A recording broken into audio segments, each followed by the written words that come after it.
Hello and welcome to World Talks. My name is Diana Skaya. As the war in Ukraine wages on, economic pressure remains one of the key battlegrounds. Now, while the United States has agreed to partial sanctions relief under certain conditions, the European Union maintains a very firm stance: no lifting sanctions until Russia fully withdraws. There is an issue, though. Questions do remain about Europe's reluctance to seize frozen Russian assets and the risks related to potential sanctions expirations. Now, joining me now in studio to discuss this all is Kinga Redłowska, head of the Center for Finance and Security at RUSI Europe. And her work has emphasized, among other things, on how illicit finance funds terrorism, war economies, and corruption, particularly in Russia-Ukraine dynamics. Kinga, welcome to the program. So happy to have you here with us this morning. Thank you for having me. All right, Kinga, so far what we've been witnessing is Russia playing really some sort of chess game, a waiting game, refusing a full hands-on ceasefire, instead attempting to extract major concessions from the United States and not really giving in anything in return. Now, Russia has said that some Western sanctions must be lifted before it actually agrees to any kind of ceasefire. What is your take on this? My take is that G7 sanctions are painful to Russia. Russia's wartime economy is struggling. Inflation is at 10%, interest rates are 21%. It's becoming increasingly difficult for Kremlin to sell its oil and generate more revenue to fuel its war machine. So it means G7 and the sanctions coalitions, they have a very strong negotiating positions, but they should offer concessions strategically and maintain the control. Do you think that the Kremlin is actually testing how far Trump and his allies can pressure the EU towards gradually easing those sanctions? Is that what we're seeing? Definitely, it would be a grave diplomatic misstep if the United States would lift sanctions unilaterally and would not align with European allies. That would mean sanctions coalition and G7 would lose a very important leverage in negotiations. And those decisions cannot be made just by one partner.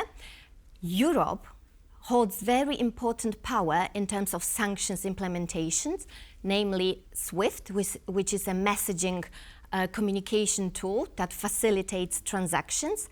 SWIFT is based in Belgium, and therefore it's the European Union that can decide about lifting those sanctions. And we all remember back in 2022, where we were discussing what sort of sanctions we should impose on Russia. Everyone was saying that de-SWIFTing, so cutting Russia off from the SWIFT system, would be a nuclear option. Back then, people viewed that this is a very strong restrictive measures. Why would be the G7 sanctions coalition lifting it at the very first round of negotiations? That wouldn't be strategic. So do you think that, it's critical to keep these sanctions on Russia in order to ensure more pressure so that we can possibly actually see a lasting peace? This is also something that Antonio Costa had mentioned. Yes, it's definitely, it's strategically important to be smart about lifting sanctions because of several reasons. First of all, sanctions and restrictive measures are imposed on targeted countries in order to change their behavior. So, in order to sustain international order, international law, and the sort of reliability of international partners, G7 countries should be very careful when they are lifting sanctions, because they are sending message to other authoritarian regimes, to other individuals that violate the law. They are sending a very strong signal how sanctions work and what needs to be done for sanctions to be lifted. So we cannot afford to send a message that sanctions can be lifted easily without actual change of behavior. Kinga, why has Europe hesitated to seize those 300 billion euros in frozen Russian assets? What is the holdup? What's stopping them from using it against Ukraine's reconstruction? It's very hard to answer this question because I cannot think of a solid argument why. There were arguments initially that related to international law, whether confiscating those assets would not violate it. This has been resolved by international experts, professors of international law, that say because we will be applying countermeasures in this case, this would be totally justified and in accordance with international law. There are economic arguments that some offer against confiscation. They are also not valid. So, for example, a lot of people say, oh, we don't know how the markets would react. The markets did not react hectically when the assets were frozen to start with, and now after 3 years everyone is already expecting it, so that's not a problem. Then secondly, in terms of the economic arguments, some say that countries that invest money, so for example the Arab states that buy bonds in Europe, that buy European debt, will no longer want to do that because they think it's risky.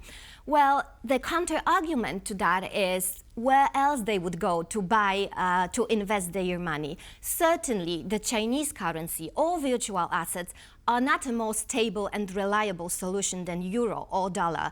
And unless they are planning to invade their neighbor, I think they should be confident still in investing in the Eurozone. So those arguments are not valid anymore, and Europe should definitely act promptly because the consequences of inaction can be very dire.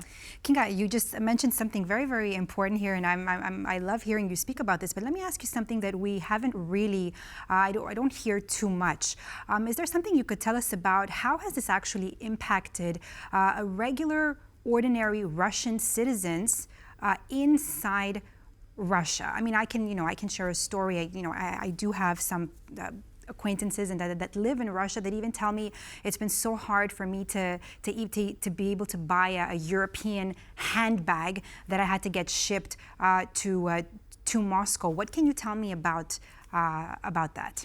So G7 sanctions were never aimed at Russian citizens. So the aim of them was not really to sort of... But it's impacting those citizens. It's impacting. So it means sanctions are working. It means that the core goals and aims of sanctions are being met. So, for example, the Russian economy is struggling. It's turned into a wartime economy, and the citizens, they need to pay consequences, and this is increasingly starting to reflect their daily life.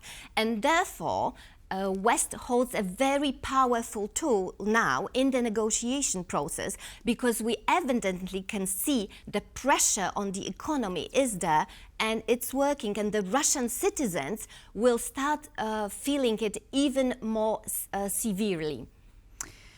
Kinga, if Hungary blocks the extension of sanctions in July, what happens to those frozen funds? How is it going to impact specifically Russia's not just economy, but what about its military?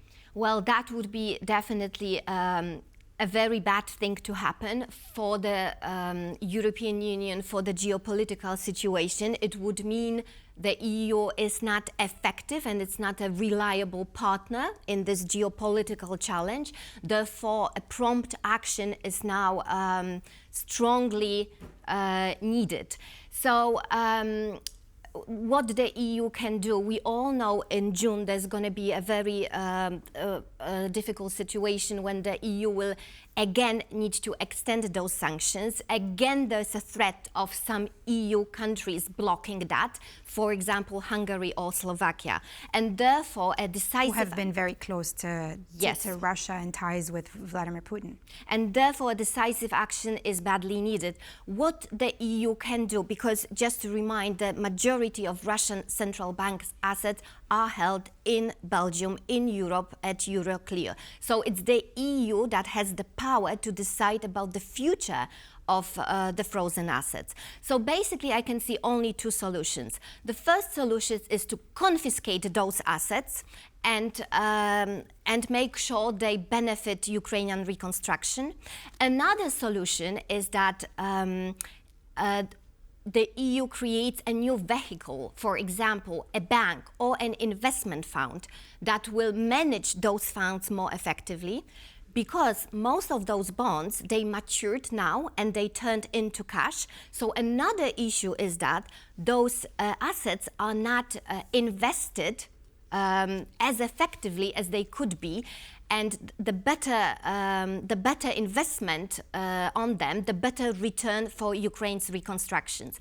And we've seen such solutions after the Second World War. So, for example, in Germany, there was a bank that was a part of the Marshall Plan that also facilitates reconstruction of Germany. So this solution is also interesting and something the European policymakers should look into to, first of all, stop the vicious cycle of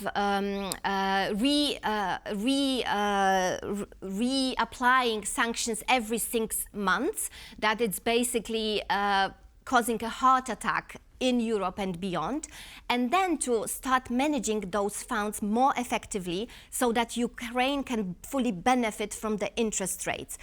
Also, some people say that that could be a better solution sort of in a long run, because it would be quite difficult for Ukraine to absorb $20 million in one go. So a reliable, steady stream of funding that support the country would be also very beneficial. Thank you so much for all your input here on the situation. It's a big It's going to be a big issue, and we'll see how that will play out in the months to come. Kinga Redłowska, thank you so much for being with us here on World Talks this morning. Thank you for having me.